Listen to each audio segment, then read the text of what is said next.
Hi hello ನಮಸ್ಕಾರ ಎಲ್ಲರಿಗೂ welcome back to my YouTube channel. I hope all of you doing good. ಇವತ್ತಿನ ಕ್ಲಾಸ್ನಲ್ಲಿ ಕನ್ನಡ ಪ್ಯಾರಾಗ್ರಾಫ್ನ ಇಂಗ್ಲೀಷ್ಗೆ ಟ್ರಾನ್ಸ್ಲೇಟ್ ಮಾಡ್ತಾ ಇದ್ದೀನಿ. ಸೆಂಟೆನ್ಸ್ ಬೈ ಸೆಂಟೆನ್ಸ್ ಟ್ರಾನ್ಸ್ಲೇಟ್ ಮಾಡ್ತೀನಿ. ವಿಡಿಯೋ ಸ್ಕಿಪ್ ಮಾಡದೆ ಕೊನೆವರೆಗೂ ನೋಡಿ. ಹಾಗೆ ವಿಡಿಯೋಗೆ ಲೈಕ್, ಶೇರ್ ಹಾಗೆ ಸಬ್ಸ್ಕ್ರೈಬ್ ಮಾಡೋದನ್ನು ಮಾತ್ರ ಮರಿಬೇಡಿ. ಕ್ವಿಕ್ಕಾಗಿ ಪ್ಯಾರಾಗ್ರಾಫ್ ಒಮ್ಮೆ ಓದ್ಕೋತೀನಿ. ಒಂದು ದೊಡ್ಡ ನಗರದಲ್ಲಿರುವ ಪ್ರೌಢಶಾಲೆಯಲ್ಲಿ ರೇಂಜರ್ಸ್ ಎಂದು ಕರೆಯಲ್ಪಡುವ ಹುಡುಗರ ಕ್ಲಬ್ ಇತ್ತು. ಹುಡುಗರು ಇದರ ಸದಸ್ಯರಾಗಿದ್ದರು.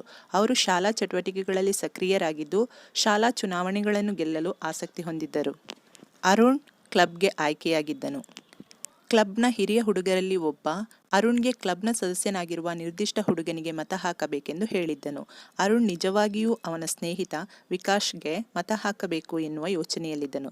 ಆದರೆ ಅವನು ಕ್ಲಬ್ಗೆ ಹೆಚ್ಚು ಪ್ರಾಮಾಣಿಕನಾಗಿರಬೇಕು ಎಂದು ಭಾವಿಸಿದ್ದನು. ಕ್ಲಬ್ ಮತ್ತು ಸ್ನೇಹಿತ ಇವೆರಡರ ನಡುವೆ ಆಯ್ಕೆ ಮಾಡಬೇಕಾಗುತ್ತದೆ. ಅರುಣ್ ತನ್ನ ಸ್ನೇಹಿತನ ವಿರುದ್ಧ ಮತ ಹಾಕುವ ನಿರ್ಧಾರ ಮಾಡಿದ್ದನು. ಈ ನಿರ್ಧಾರದಿಂದ ವಿಕಾಶ್ ತುಂಬಾ ನೊಂದಿದ್ದನು. ಸ್ನೇಹವನ್ನು ಕಳೆದುಕೊಳ್ಳಬೇಕೆಂದು ನಿರ್ಧರಿಸಿದ್ದನು. ಆದರೆ ಒಬ್ಬ ವ್ಯಕ್ತಿಗಿಂತ ಗುಂಪಿಗೆ ಪ್ರಾಮಾಣಿಕನಾಗಿರುವುದು ಹೆಚ್ಚು ಮುಖ್ಯ ಎಂದು ನಂತರ ವಿಕಾಶ್ಗೆ ಮನವರಿಕೆಯಾಯಿತು. ಅವರು ಮತ್ತೆ ಸ್ನೇಹಿತರಾದರು. ಪ್ರಶ್ನೆ 1, ವಿಕಾಶ್ಗೆ ಏನು ಹೆಚ್ಚು ನೋವುಂಟು ಮಾಡುತ್ತದೆ? ಪ್ರಶ್ನೆ 2, ವಿಕಾಶ್ ನಂತರ ಏನನ್ನು ಅರಿತುಕೊಂಡನು? ಪ್ರಶ್ನೆ 3, ಇಬ್ಬರು ಮತ್ತೆ ಸ್ನೇಹಿತರಾದರೆ? ಪ್ರಶ್ನೆ 4, ಅರುಣ್ಗೆ ಏನು ಅನ್ನಿಸಿತು? ಫಸ್ಟ್ ಸೆಂಟೆನ್ಸ್ ನೋಡೋಣ. ಒಂದು ದೊಡ್ಡ ನಗರದಲ್ಲಿರುವ ಪ್ರೌಢಶಾಲೆಯಲ್ಲಿ ರೇಂಜರ್ಸ್ ಎಂದು ಕರೆಯಲ್ಪಡುವ ಹುಡುಗರ ಕ್ಲಬ್ ಇತ್ತು. ಒಂದು ದೊಡ್ಡ ನಗರದಲ್ಲಿರುವ ಪ್ರೌಢಶಾಲೆಯಲ್ಲಿ. In a large city high school. In a large city ಅಂದರೆ ದೊಡ್ಡ ನಗರದಲ್ಲಿರುವ, ಹೈಸ್ಕೂಲ್ ಅಂದರೆ ಪ್ರೌಢಶಾಲೆ. In a large city high school rangers ಎಂದು ಕರೆಯಲ್ಪಡುವ ಹುಡುಗರ ಕ್ಲಬ್ ಇತ್ತು. There was a boys club. There was a boys club ಅಂದರೆ ಅಲ್ಲೊಂದು ಹುಡುಗರ ಕ್ಲಬ್ ಇತ್ತು. ಏನಂತ ಕರೀತಿದ್ರನ್ನು? Called the rangers. ರೇಂಜರ್ಸ್ ಎಂದು ಕರೆಯುತ್ತಿದ್ದರು. Called the rangers. ಕಾಲ್ಡ್ ಅಂದರೆ ಕರೆಯುತ್ತಿದ್ದರು. The rangers. In a large city high school there was a boys club called the rangers. Next line. ಹುಡುಗರು ಇದರ ಸದಸ್ಯರಾಗಿದ್ದರು. ಅವರು ಶಾಲಾ ಚಟುವಟಿಕೆಗಳಲ್ಲಿ ಸಕ್ರಿಯರಾಗಿದ್ದು, ಶಾಲಾ ಚುನಾವಣೆಗಳನ್ನು ಗೆಲ್ಲಲು ಆಸಕ್ತಿ ಹೊಂದಿದ್ದರು. ಹುಡುಗರು ಇದರ ಸದಸ್ಯರಾಗಿದ್ದರು ಅಂದರೆ ಪಾಸ್ಟ್ ಬಗ್ಗೆ ಹೇಳ್ತಾ ಇದ್ದೀವಿ. So its members were boys. Its members ಅಂದರೆ ಅದರ ಸದಸ್ಯರು. ಮೆಂಬರ್ಸ್ ಅಂದರೆ ಸದಸ್ಯರು. ವೇರ್ ಬಾಯ್ಸ್ ಅಂದರೆ ಹುಡುಗರಾಗಿದ್ದರು. ಈ ಸೆಂಟೆನ್ಸ್ ಪಾಸ್ಟ್ ಟೆನ್ಸಲ್ಲಿದೆ. ಹಾಗಾಗಿ ನಾವು ವೇರ್ ಬಾಯ್ಸ್ ಅಂತ ಯೂಸ್ ಮಾಡ್ತೀವಿ. ಪ್ರೆಸೆಂಟ್ ಟೆನ್ಸಲ್ಲಿ ಇದ್ದಿದ್ರೆ ಆರ್ ಬಾಯ್ಸ್ ಆಗ್ತಿತ್ತು. ಇಟ್ಸ್ ಮೆಂಬರ್ಸ್ ವೇ ಬಾಯ್ಸ್ ಅಂದರೆ ಇದರ ಸದಸ್ಯರು ಹುಡುಗರಾಗಿದ್ದರು ಅಥವಾ ಹುಡುಗರು ಇದರ ಸದಸ್ಯರಾಗಿದ್ದರು. ಎರಡು ಸೇಮ್ ಮೀನಿಂಗ್. ಅವರು ಶಾಲಾ ಚಟುವಟಿಕೆಗಳಲ್ಲಿ ಸಕ್ರಿಯರಾಗಿದ್ದು, ಶಾಲಾ ಚುನಾವಣೆಗಳನ್ನು ಗೆಲ್ಲಲು ಆಸಕ್ತಿ ಹೊಂದಿದ್ದರು. ಆಕ್ಟಿವ್ ಇನ್ ಸ್ಕೂಲ್ ಅಫೇರ್ಸ್ ಅಂದರೆ ಶಾಲಾ ಚಟುವಟಿಕೆಗಳಲ್ಲಿ ಸಕ್ರಿಯರಾಗಿದ್ದರು. ಆಕ್ಟಿವ್ ಅಂದರೆ ಸಕ್ರಿಯರಾಗಿರುವುದು. ಇನ್ ಸ್ಕೂಲ್ ಅಫೇರ್ಸ್ ಅಂದರೆ ಶಾಲಾ ಚಟುವಟಿಕೆಗಳಲ್ಲಿ, ಶಾಲಾ ಚುನಾವಣೆಗಳನ್ನು ಗೆಲ್ಲಲು ಆಸಕ್ತಿ ಹೊಂದಿದ್ದರು. Active in school affairs and interested ಅಂದರೆ ಆಸಕ್ತಿ ಹೊಂದಿದ್ದರು. ಯಾವುದರಲ್ಲಿ? In winning school elections. School elections ಅಂದರೆ ಶಾಲಾ ಚುನಾವಣೆಗಳನ್ನು. Interested in winning school elections. Interested ಅಂದರೆ ಆಸಕ್ತಿ ಹೊಂದಿದ್ದರು. ಇನ್ ವಿನ್ನಿಂಗ್ ಸ್ಕೂಲ್ ಎಲೆಕ್ಷನ್ಸ್ ಅಂದರೆ ಶಾಲಾ ಚುನಾವಣೆಗಳನ್ನು ಗೆಲ್ಲಲು. ವಿನ್ನಿಂಗ್ ಅಂದರೆ ಗೆಲ್ಲಲು. ಅರುಣ್ ಕ್ಲಬ್ಗೆ ಆಯ್ಕೆಯಾಗಿದ್ದನು. Arun was elected to the club. Arun was elected ಅಂದರೆ ಅರುಣು ಆಯ್ಕೆಯಾಗಿದ್ದನು. ಯಾವುದಕ್ಕೆ? To the club. To the club ಅಂದರೆ ಕ್ಲಬ್ಗೆ. Arun was elected to the club. Elected ಅಂದರೆ ಇಲ್ಲಿ ಆಯ್ಕೆಯಾಗಿದ್ದನು. Next line. ಕ್ಲಬ್ನ ಹಿರಿಯ ಹುಡುಗರಲ್ಲಿ ಒಬ್ಬ ಅರುಣ್ಗೆ ಕ್ಲಬ್ನ ಸದಸ್ಯನಾಗಿರುವ ನಿರ್ದಿಷ್ಟ ಹುಡುಗನಿಗೆ ಮತ ಹಾಕಬೇಕೆಂದು ಹೇಳಿದ್ದನು. ಕ್ಲಬ್ನ ಹಿರಿಯ ಹುಡುಗರಲ್ಲಿ ಒಬ್ಬ. One of the older boys in the club. ಒಬ್ಬ ಅನ್ನೋದಕ್ಕೆ ಒನ್.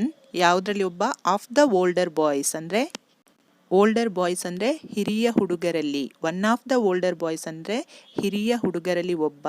In the club. ಕ್ಲಬ್ನ ಹಿರಿಯ ಹುಡುಗರಲ್ಲಿ ಒಬ್ಬ ಅನ್ನೋದಕ್ಕೆ one of the older boys in the club. ಯಾರಿಗೆ ಹೇಳಿದ್ದನು? ಅರುಣ್ಗೆ. ಟೋಲ್ಡ್ ಅರುಣ್. ಏನಂತ ಹೇಳಿದ್ದನು? ಕ್ಲಬ್ನ ಸದಸ್ಯನಾಗಿರುವ ನಿರ್ದಿಷ್ಟ ಹುಡುಗನಿಗೆ ಮತ ಹಾಕಬೇಕೆಂದು. Told Arun to vote. To vote ಅಂದರೆ ಮತ ಹಾಕಬೇಕು. ಯಾರಿಗೆ? For a certain boy. For a certain boy ಅಂದರೆ ನಿರ್ದಿಷ್ಟ ಹುಡುಗನಿಗೆ. ಸರ್ಟೈನ್ ಅಂದರೆ ನಿರ್ದಿಷ್ಟ, ಬಾಯ್ ಹುಡುಗ, ನಿರ್ದಿಷ್ಟ ಹುಡುಗನಿಗೆ. ಆ ಹುಡುಗ ಯಾರು? ಕ್ಲಬ್ನ ಸದಸ್ಯನಾಗಿರುವವನು ಅಲ್ವಾ? ಕ್ಲಬ್ನ ಸದಸ್ಯನಾಗಿರುವವನು. ಅದನ್ನು ಇಂಗ್ಲೀಷಲ್ಲಿ who was A member of club. Who was A member of club. The sentence become, one of the older boys in the club told Arun to vote for a certain boy who was a member of club. Next line, Arun ನಿಜವಾಗಿಯೂ ಅವನ ಸ್ನೇಹಿತ ವಿಕಾಶ್ಗೆ ಮತ ಹಾಕಬೇಕು ಎನ್ನುವ ಯೋಚನೆಯಲ್ಲಿದ್ದನು. Arun has actually thought of voting for his friend Vikash. Arun has actually thought ಅಂದರೆ ಅರುಣ್ ನಿಜವಾಗಿಯೂ ಯೋಚನೆಯಲ್ಲಿದ್ದನು. ಆ್ಯಕ್ಚುಲಿ ಮೀನ್ಸ್ ನಿಜವಾಗಿಯೂ, ಥಾಟ್ ಮೀನ್ಸ್ ಯೋಚನೆಯಲ್ಲಿದ್ದನು. ಏನು ಯೋಚನೆಯಲ್ಲಿದ್ದನು? Of voting for his friend Vikash. Of voting ಅಂದರೆ ಮತ ಹಾಕುವ, ಯಾರಿಗೆ? ಫಾರ್ ಹಿಸ್ ಫ್ರೆಂಡ್ ವಿಕಾಶ್, ಅವನ ಫ್ರೆಂಡ್ ವಿಕಾಶ್ಗೆ. ಅವನ ಫ್ರೆಂಡ್ ವಿಕಾಶ್ಗೆ. Arun has actually thought of voting for his friend Vikash. ಆದರೆ ಅವನು ಕ್ಲಬ್ಗೆ ಹೆಚ್ಚು ಪ್ರಾಮಾಣಿಕನಿರಬೇಕು ಎಂದು ಭಾವಿಸಿದ್ದನು. ಆದರೆ ಬಟ್ he felt that ಅಂದರೆ ಅವನು ಭಾವಿಸಿದ್ದನು ಏನಂತ? he should be more loyal to the club. ಅವನು ಕ್ಲಬ್ನಲ್ಲಿ ಹೆಚ್ಚು ಪ್ರಾಮಾಣಿಕನಿರಬೇಕು ಎಂದು ಭಾವಿಸಿದ್ದನು. ಮೋರ್ ಲಾಯಲ್ ಅಂದರೆ ಹೆಚ್ಚು ಪ್ರಾಮಾಣಿಕ, ಲಾಯಲ್ ಅಂದರೆ ಪ್ರಾಮಾಣಿಕ, ಟು ದ ಕ್ಲಬ್ ಅಂದರೆ ಕ್ಲಬ್ಗೆ ಹೆಚ್ಚು ಪ್ರಾಮಾಣಿಕನಿರಬೇಕು. But he felt that he should be more loyal to the club. Next line, club ಮತ್ತು ಸ್ನೇಹಿತ ಇವೆರಡರ ನಡುವೆ ಆಯ್ಕೆ ಮಾಡಬೇಕಾಗುತ್ತದೆ. ಹ್ಯಾವಿಂಗ್ ಟು ಚೂಸ್ ಅಂದರೆ ಆಯ್ಕೆ ಮಾಡಬೇಕಾಗುತ್ತದೆ. ಹ್ಯಾವಿಂಗ್ ಟು ಚೂಸ್ ಅಂದರೆ ಆಯ್ಕೆ. ಹ್ಯಾವಿಂಗ್ ಟು ಚೂಸ್ ಅಂದರೆ ಆಯ್ಕೆ ಮಾಡಬೇಕಾಗುತ್ತದೆ. ಯಾವುದರ ಮಧ್ಯೆ? ಸ್ನೇಹಿತ ಮತ್ತು ಕ್ಲಬ್ನ ಮಧ್ಯೆ. Between the club and his friend. Between the club and his friend ಅಂದರೆ ಕ್ಲಬ್ ಮತ್ತು ಅವನ ಸ್ನೇಹಿತನ ನಡುವೆ ಹ್ಯಾವಿಂಗ್ ಟು ಚೂಸ್ ಆಯ್ಕೆ ಮಾಡಬೇಕಾಗುತ್ತದೆ. ಬಿಟ್ವೀನ್ ಮೀನಿಂಗ್ ಮಧ್ಯೆ. ನೆಕ್ಸ್ಟ್ ಲೈನ್, ಅರುಣ್ ತನ್ನ ಸ್ನೇಹಿತನ ವಿರುದ್ಧ ಮತ ಹಾಕುವ ನಿರ್ಧಾರ ಮಾಡಿದ್ದನು. ಅರುಣ್ ನಿರ್ಧರಿಸಿದ್ದನು ಏನಂತ? Against his friends. ಅಗೇನ್ಸ್ಟ್ ಅಂದರೆ ವಿರುದ್ಧವಾಗಿ. ಯಾರ ವಿರುದ್ಧವಾಗಿ? ಹಿಸ್ ಫ್ರೆಂಡ್ಸ್ ಅಂದರೆ ಇವನ ಸ್ನೇಹಿತರ. Arun decided against his friends ಅಂದರೆ ಅರುಣ್ ಅವರ ಸ್ನೇಹಿತರ ವಿರುದ್ಧ ನಿರ್ಧರಿಸಿದನು, ಅಥವಾ ಅರುಣ್ ಅವನ ಸ್ನೇಹಿತರ ವಿರುದ್ಧ ಮತ ಹಾಕಲು ನಿರ್ಧರಿಸಿದನು. ನೆಕ್ಸ್ಟ್ ಲೈನ್, ಈ ನಿರ್ಧಾರದಿಂದ ವಿಕಾಶ್ ತುಂಬ ನೊಂದಿದ್ದನು. ಅನ್ನೋದಕ್ಕೆ Vikash was very upset. Upset ಅಂದರೆ ನೊಂದಿದ್ದನು. ಯಾವುದರಿಂದ ನೊಂದಿದ್ದನು? ಈ ನಿರ್ಧಾರದಿಂದ. ಬೈ ದ ಡಿಸಿಷನ್ ಅಂದರೆ ನಿರ್ಧಾರ. ಬೈ ದ ಡಿಸಿಷನ್ ಅಂದರೆ ನಿರ್ಧಾರದಿಂದ. Vikash was very upset by the decision. Next line, ಸ್ನೇಹವನ್ನು ಕಳೆದುಕೊಳ್ಳುವುದಾಗಿ ನಿರ್ಧರಿಸಿದ್ದನು. He decided to losing the friendship ಅಂದರೆ ಸ್ನೇಹವನ್ನು ಕಳೆದುಕೊಳ್ಳುವುದಾಗಿ. ಲೂಸಿಂಗ್ ಅಂದರೆ ಕಳೆದುಕೊಳ್ಳುವುದು. ಅವನು ನಿರ್ಧರಿಸಿದ್ದನು ಏನೆಂದು? He decided to losing the friendship ಅಂದರೆ ಸ್ನೇಹವನ್ನು ಕಳೆದುಕೊಳ್ಳುವುದಾಗಿ. ನೆಕ್ಸ್ಟ್ ಲೈನ್, ಆದರೆ ಒಬ್ಬ ವ್ಯಕ್ತಿಗಿಂತ ಗುಂಪಿಗೆ ಪ್ರಾಮಾಣಿಕನಾಗಿರುವುದು ಹೆಚ್ಚು ಮುಖ್ಯ ಎಂದು ನಂತರ ವಿಕಾಶ್ಗೆ ಮನವರಿಕೆಯಾಯಿತು.